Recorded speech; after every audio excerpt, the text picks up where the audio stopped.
Breaking news.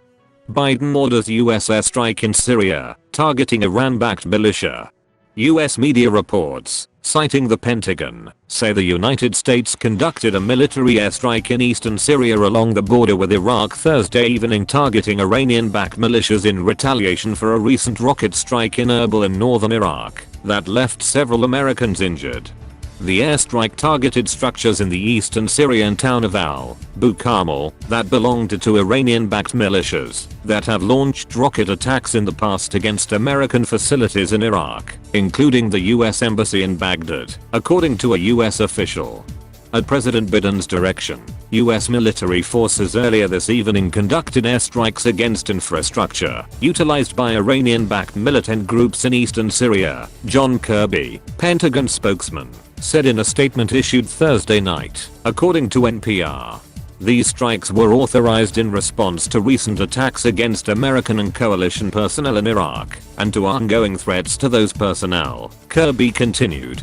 Specifically, the strikes destroyed multiple facilities located at a border control point used by a number of Iranian-backed militant groups, including Kataib Hezbollah, KH, and Kataib, Sayyid, al-Shuhada, KSS.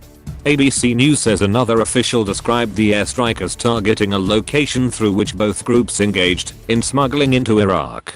The airstrikes that took place Thursday evening were reportedly in retaliation for a February 15th rocket attack against a US base in the northern Iraqi city of Erbil that killed a coalition contractor and left several American contractors and a US military service member wounded.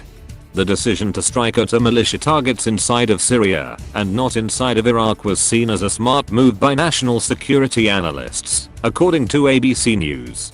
The Pentagon had not blamed Iranian-backed militias for the attack in Erbil, even though forensic evidence recovered soon after the attack pointed to a connection to Iranian-backed militias that have conducted similar attacks in the past. As Biden administration officials reportedly said the attack remained under investigation, White House Press Secretary Jen Psaki said last week that the US reserves the right to respond in the time and manner of our choosing to the attack.